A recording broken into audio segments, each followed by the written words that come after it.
नमस्कार। मैं रजनीकांत सिंह आप सभी का हार्दिक स्वागत और अभिनंदन करता हूँ। मेरे पॉडकास्ट रिदम ऑफ सोल की कहानियों की श्रृंखला में मैं आज एक नई कहानी लेकर आया हूँ। इस कहानी की रचना की है श्री शशांक भारती जी ने और कहानी का टाइटल है दादाजी। तो आइए सुनते हैं कहानी दादाजी।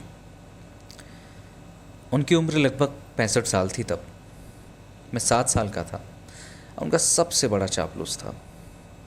वो एक रिटायर्ड क्लास 2 अधिकारी थे और मैं क्लास 2 में था। हमें खूब छनती थी। मैं एक काम का आदमी था। जब भी नुक्कड़ की दुकान से मुझे सुपारी, तम्बाकू या दाढ़ी बनाने का ब्लेड लाने भेजा जाता था, मुझे 1 रुपया कमीशन मिलता था। मैं बचपन से ही कमीशन्ड अधिकारी था। घर के आर्थिक मंदी के दौर में भी मेरा कमीशन नहीं कटता था। भला ब्यूरोक्रेट्स का कट आप मना कर सकते हैं भला? मैं दादी से उनके कूटनीतिक संबंध भी देखता था। जब वो उनसे नाराज़ रहती थी, वार्ता के लिए मुझे ही भेजा जाता था। जब उनकी नोकझोंक होती थी, मैं दादाजी की तरफ से चापलूसिया हूँ हूँ करता था। दादी मुझे उनकी जासूसी के मिशन पे भेजती थी जब वो पौवा के जुगाड़ में बाजार निकल लेते थे। मेरा काम था उन पे नज़र रखना, पर एक समोसे या अंडे के घूस में मैं मामला रफा दफा कर देता था। मेरे लिए करियर के कई रास्ते खुले थे। डिप्लोमेट और जासूस तो मैं था ही। जब दादाजी की आंखों में दवा डालता था तो वो कहते थे, मेरा मुन्ना डॉक्टर बनेगा। Tough choice, you see. हम दोनों में ज़बरदस्त यारी थी क्योंकि हम दोनों घर के बेरोज़गार सदस्य थे। हमारा दिमाग दिन भर किसी न किसी तिकड़म में चलता था। जब भी मैं कोई बड़ी गड़बड़ किया होता था, दादाजी की ही शरण लेता था। उनके हॉल कमरे में मम्मी पापा जैसे आतंकियों का प्रवेश वर्जित था। टीवी का रिमोट किसने तोड़ा, टॉर्च की स्प्रिंग कैसे निकल गई, जैसे सवालों का जवाब देना हम और दादाजी अपनी तौहीन समझते थे। कोहरे की धुंध वाली सर्दी के दिन में दादाजी की मौजूदगी सुहानी बात थी। हम अलाव के किनारे बैठते थे और उसमें एक सीक्रेट था। वो हमेशा मौजा पहन के पैर सेकते थे और हमेशा मौजा जला लेते थे। आँख के नीचे मीठी आलू भुनती थी और ये मेरा और दादाजी का सीक्रेट था। हालांकि मेरी तेज नाक वाली बहन विकीलीक्स सूंघ लेती थी और उसे एक मीठी आलू का गुजारा भत्ता दे दिया जाता था। जब भी मैं मम्मी की नज़र बचा के घर से कल्टी मारने की फिराक में होता था, वो लीक कर देती थी। मुझे रक्षाबंधन का त्यौहार बिल्कुल नहीं पसंद था। जब मुझे उसे 10 रुपये देने पड़ते थे, उस दिन दादाजी मेरी भावनात्मक बलिदान की क्षतिपूर्ति 2 रुपये दे के किया करते थे। वो एक लंबा भूरा ओवरकोट पहनते थे। छुपन छुपाई के खेल में मैं उसमें छुप के घर के किसी भी हिस्से में आ जा सकता था। गांव में हमारा एक बड़ा घर था, या हो सकता है उस उम्र में सब कुछ बड़ा ही बड़ा लगता था। ये उन दिनों की बात है जब पार्ले जी के पैकेट में 16 बिस्कुट हुआ करते थे। दादाजी जानकार आदमी थे। उन्होंने मुझे दुनिया और इसके लोगों के बारे में बताया। उन्होंने मुझे बताया कि हमें अपने निर्णयों के लिए दूसरों का मुंह नहीं देखना चाहिए। इस सिद्धांत की आड़ में हम अलमारी से मिठाई चुरा के खाते थे। उन्होंने मुझे जापान, अमेरिका और भारत के बड़े शहरों के बारे में बताया। उन्होंने मुझे वास्को डी गामा और कोलंबस के बारे में भी बताया। पता है, अमेरिका हमारे एकदम नीचे है। तो क्या अगर मैं द्वारे पे खोदूंगा तो अमेरिका पहुंच जाऊंगा? हाँ, क्यों नहीं, बिल्कुल।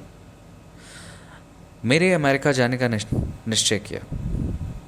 उन दिनों अमेरिका कौन नहीं जाना चाहता था। साथ ही जो रोमांचक बातें उन्होंने अमेरिका के बारे में बताई थी, उससे मेरा निश्चय और दृढ़ हुआ।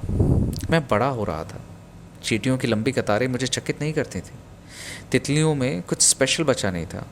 मैं साथ के लड़कों को तिरस्कार की दृष्टि से देखता था जो उनके पीछे टाइम वेस्ट करते थे। मुझे सब मालूम था कि पिजन की स्पेलिंग में आई कहाँ होता है और ई कहाँ पे। मैं विद्वान आदमी था। हालांकि मुझे एक डाउट था कि शेर ज़्यादा पावरफुल होता है या हाथी। अब चूंकि हाथी नॉनवेज नहीं खाता था, इसलिए मैंने अपना वोट उसे दे दिया था। 10 तक के पहाड़े याद होना और डिक्शनरी देख लेने का गुण मेरी प्रसिद्धि बन चुके थे। अब मुझे कुछ बड़ा करना था। मैंने अपने औजार इकट्ठा किए, एक खुरपा, एक फावड़ा और एक बेलचक। और निकल पड़ा एक नई दुनिया की ओर। शुरुआत मैंने कोलंबस के जोश से ही की, पर दोपहर की 2 फुट खुदाई के बाद मैं थक गया।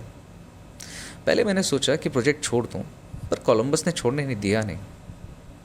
इतने में घर से बुलावा आ गया। खेत से धनिया की पत्ती उखाड़ने जाना था। मैंने अपने प्रोजेक्ट को चतुराई से ढका और निकल पड़ा।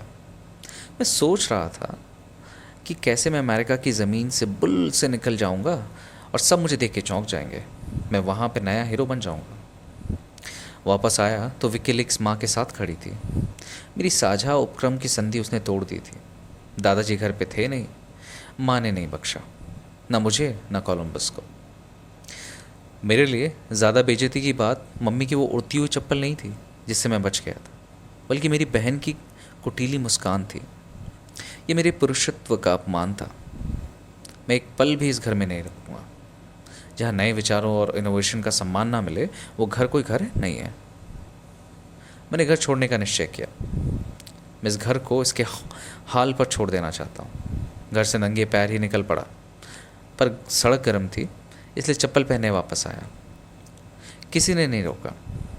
मैंने अपने कुत्ते शेरू को इमोशनल सपोर्ट की उम्मीद से देखा, पर उसने भी मुझे झकझोर दिया।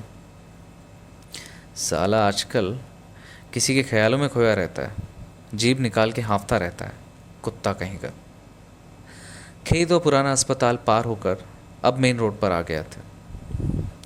गुमटी वाले ने पूछा, क्या तुम अपने दादाजी को ढूंढ रहे हो? मैंने कहा, मैं जा रहा हूँ। वो मुस्कुराया और मैं आगे बढ़ गया। शहर मुझे बुला रहा था। मैं अपनी पक्षपाती माँ से नफ़रत करता हूँ। मैं कभी इस घर लौट के नहीं आऊँगा। मैं किसी होटल पे काम करूँगा और साथ साथ पढ़ाई भी करूँगा। मैं बड़ा आदमी बन जाऊँगा, पर कभी यहाँ लौट के नहीं आऊँगा।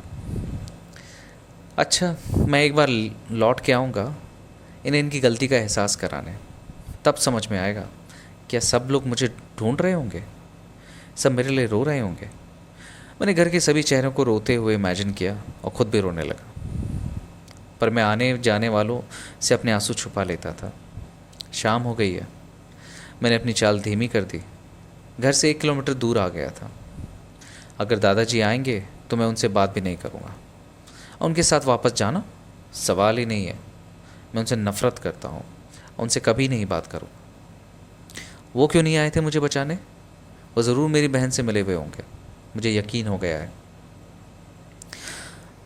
कोई मुझे लेने क्यों नहीं आ रहा है?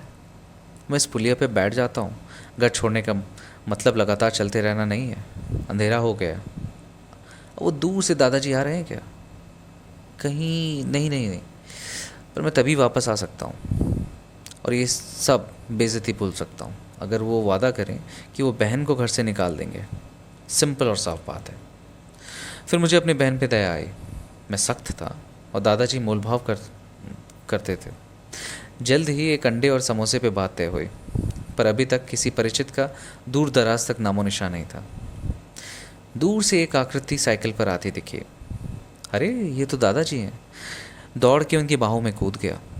मैंने अपनी सारी आप बीती नमक मिर्च लगा के सुनाई। आंखें और नाक दोनों बह रही थीं।